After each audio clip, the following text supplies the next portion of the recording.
Artinya kita ini melakukan apapun itu ngisi kegiatan ngantri nunggu mati. Ngisi kegiatan.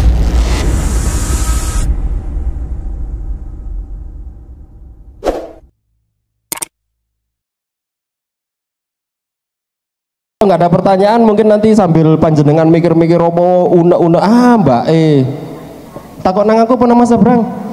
Waduh, rugi ya ora. Tua seneng aku. Monggo Mbak, sambil berdiri monggo. Berdiri, namanya, nomor HP. Assalamualaikum warahmatullahi wabarakatuh.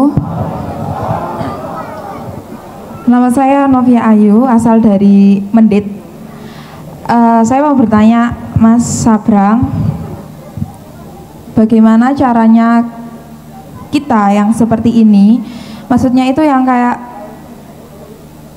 ya wis biasa aja kayak gini, terus kayak masnya kayak gini, kayak saya, itu percaya diri berkumpul dengan orang-orang yang soleh-soleha. Terima kasih. Sampeyan duwe Vespa enggak? Suami saya punya tapi tak jual. Oh, lah kok padha karo bojoku sampeyan. Bojoku ya gak isoan kayak sampean ngene. Sembarang didol ya. Wis.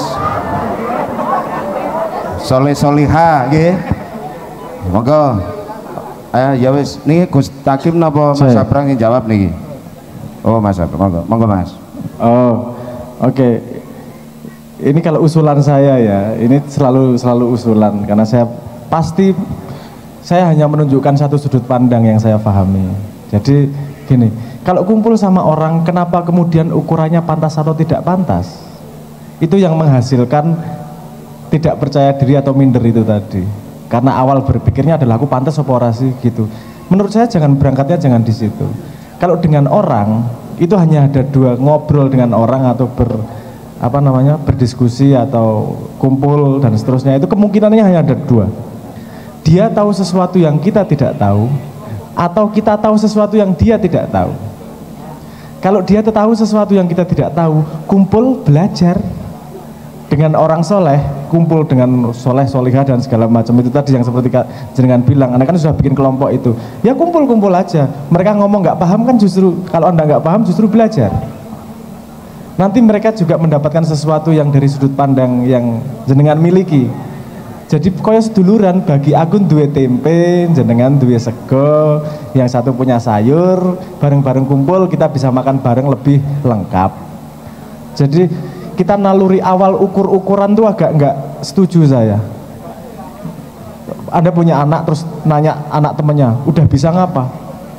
Udah bisa baca belum? Sudah bisa. Nah gitu-gitu tuh saya nggak ngikutin lah. Ya boleh orang pakai seperti itu, tapi Anda nggak harus gitu toh kan gitu. Nggak harus gitu. Nggak usah minder. Masuk pasti ada masa penyesuaian pasti, karena itu area yang berbeda. Tapi ketika Anda masuk pada sebuah komunitas, Anda pasti pemula. Semua di mana-mana pemula itu belajar dari yang sudah di komunitas itu duluan. Dan tidak ada hina dalam yang namanya belajar dimanapun. Kenapa kita harus merasa minder untuk belajar? Kalau kita minder, ilmunya malah tertutup nanti. Gasruk aja, jual aja Vespanya, gitu matanya. Ada lagi teman-teman? Monggo. Oh, nggih, monggo. Oh, sik. Kono dhisik rupane. Tolong nggih. Assalamualaikum warahmatullahi wabarakatuh. Ya. Nama kula Ikram. Pertanyaan kula damel Gus Sabrang nggih Gus. Nyun sewu, niki soal jodoh nggih Gus. Niki kok jodoh niki dikejar apa ditunggu nggih Gus? Kok kula ngejar kok mboten oleh-oleh ditunggu nggih. Kok mboten oleh-oleh ngoten lho Gus. Nggih Gus. Ngapunten nggih pertanyaan kula nggih. Monggo direspon segera di ngapunten. Assalamualaikum warahmatullahi wabarakatuh.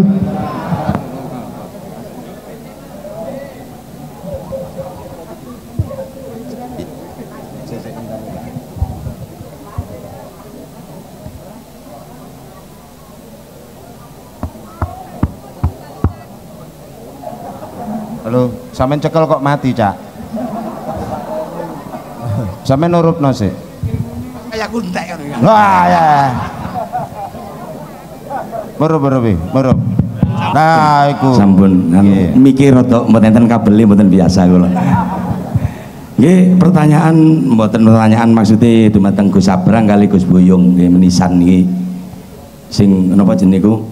Ini kan acara ini ngapunten. Ini kan untuk dari jalanan untuk jalanan. Jadi saya ingin ini ada beberapa panitia bolo-bolo pindah motivasi. Nang ngarepe cik terus awet. Napa nggih? Kesenian. Lho karena kesenian niki kesenian niki acara kados ngeten. Tahun depan itu motivasi apa yang kita pakai selaku, mohon maaf di sini bukan hajat 1-2 orang tapi semua rekan-rekan komunitas yang bergabung di sini, karena dari sini munajat jalanan, dari jalanan untuk jalanan, nyun motivasi kemawon. Sing judo sampean dijawab Mas Sabrang. Oh Mas Sabrang, cocok ya. Rada angel ngono ya, Mas. Apa wetone apa Majid jare jodoh itu sudah diatur oleh Tuhan. misterius? Lek sampean niku kudu sampe iki durung oleh jodoh, jangan-jangan sampean angel diaturnya deh. Masa kendableken arek Gus. Ya. Napa Gus Boyong? Monggo Gus. Napa Mas? Oh Mas Sabrang ae, Mas Sabrang. Cek lega niku Mas. Oh, ya. Mantan adalah jodoh yang putus asa. Kurapet dikuwati karo arek-arek gitu. Katanya jodoh itu di tangan Tuhan. Anda ngejer berani toh ngambil dari tangan Tuhan, berani po?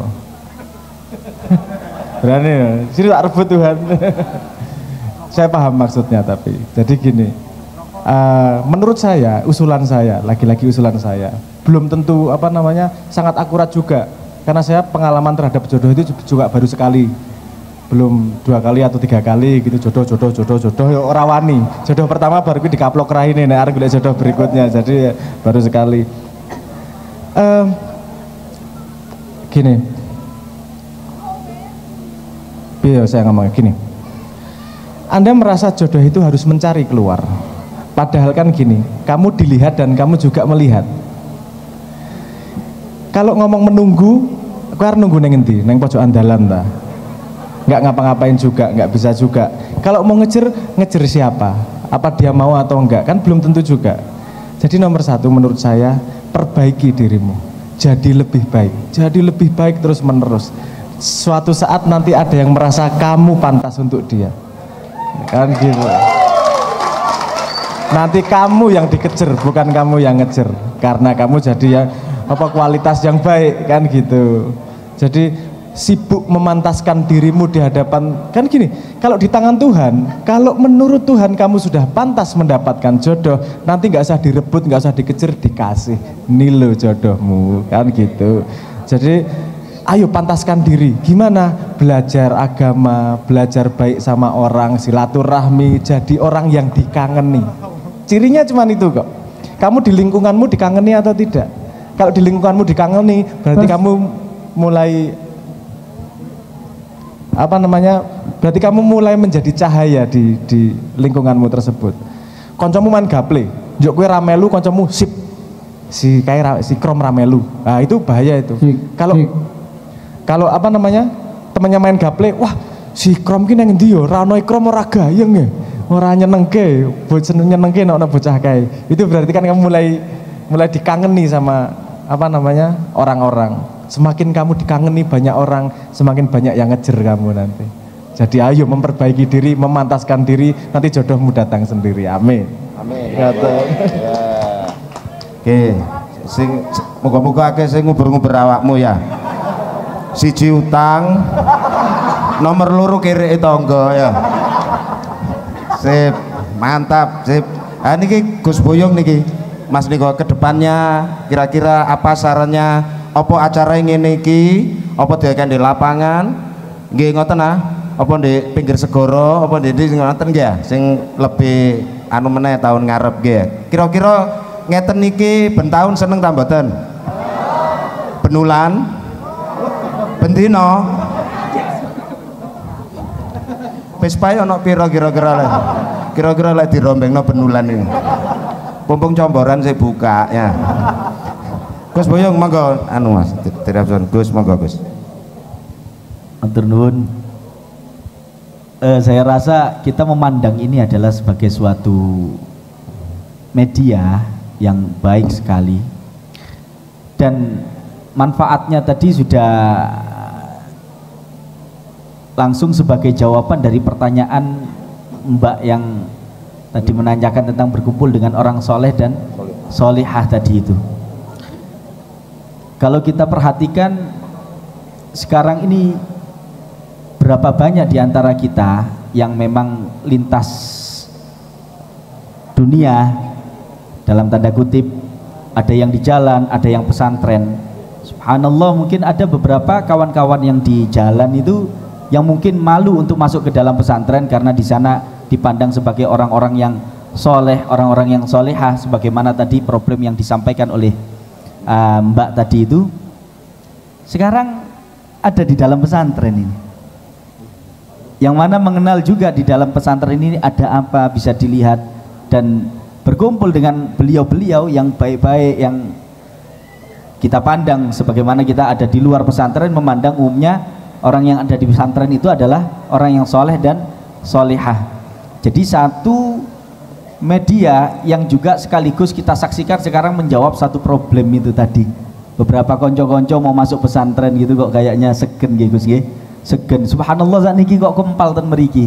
Nggih difasilitasi kali Pondok Pesantren Al-Ghazali ini. Ini satu manfaat dan saya rasa banyak sekali manfaat yang lainnya di sini. Jadi nggih, yang penting kita sekarang buka niat yang baik. Buka niat yang baik dan sebetulnya saya rasa sekarang ini banyak di antara kita itu yang kalau tadi disampaikan ada lagu Ruang Rindu ya. Saya menikmati syairnya dan setiap syair itu bagi sang pendengar mungkin boleh jadi berbeda pemaknaan dari beliau yang menggubah syair tersebut. Saya tadi malah menemukan satu hal di sini yang subhanallah berkumpul jadi suatu kombinasi yang bisa mengantarkan saya pada suatu makna. Dari lagu Ruang Rindunya Gus Sabrang dengan Pondok Pesantren Al-Ghazali itu. Dan di dalam masalah kerinduan, di situ saya kok teringat dengan Al-Imam Al-Ghazali. Tadi ingat nama pondoknya Al-Ghazali itu.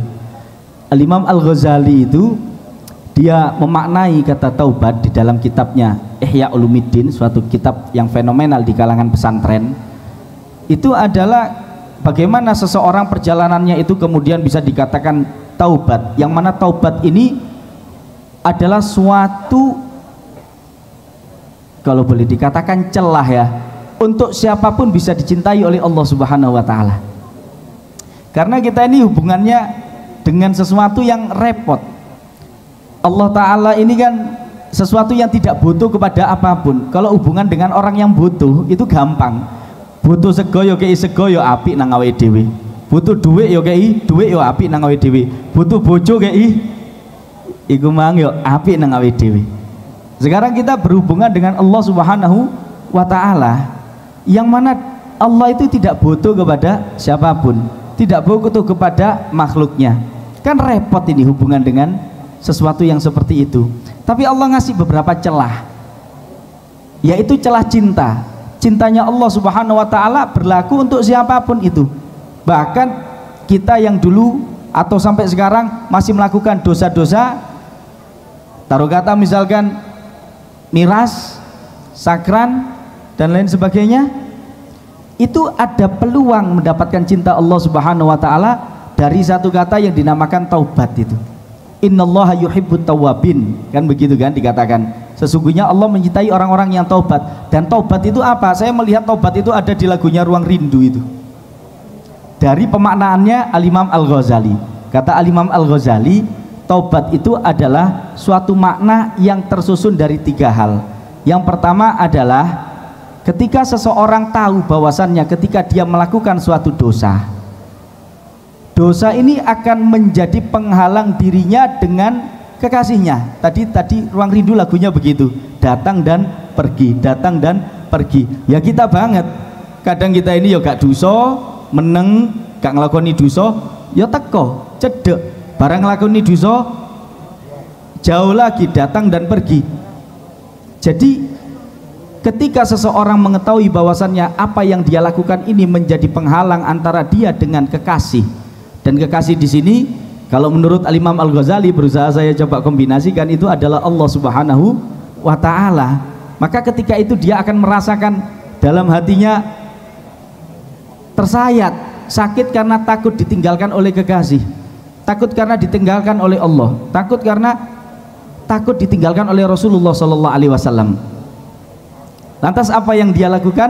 Maka kemudian dia berusaha untuk menjadi baik. Kadangkala orang memahami makna ini, kita sering gelisah di jalan itu, nyari hal yang kita ini gelisah, nyari senang nggak nemu senang, malah nemu ruwet. Nyari senang nggak nemu senang, nyari tenang apalagi nggak bakalan.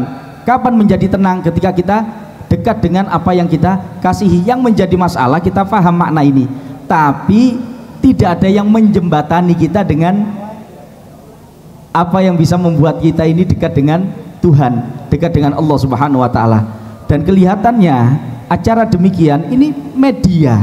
Subhanallah, saya lihat beberapa kawan-kawan kami mungkin kalau misalkan masuk ke dalam pesantren, masuk ke dalam pembahasan-pembahasan yang mendekatkan mereka kepada Tuhan, kepada Allah Subhanahu wa Ta'ala, itu mungkin ya lebih milih sekarang malam mingguan enak di tongkrongan, enak di scan.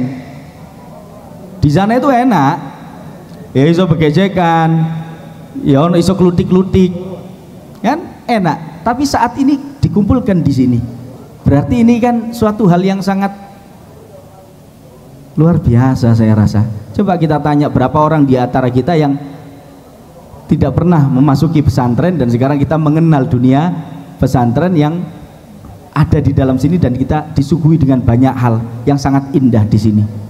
Dan tadi juga paparannya motivasi-motivasi hidup dari Gus Sabrang, ya saya rasa dikatakan oleh Nabi Shallallahu Alaihi Wasallam, barang siapa yang membuka satu niat yang baik, maka Allah akan membuka 70 niat dari pintu-pintu pertolongan taufik Allah Subhanahu wa Ta'ala. Ya sekarang kita niati saja, nanti perkara nanti ya dipikir nanti, Allah akan membuka jalannya, insya Allah kita akan dimudahkan oleh Allah Subhanahu wa Ta'ala untuk ada yang kedua, ketiga dan seterusnya. Amin ya rabbal alamin.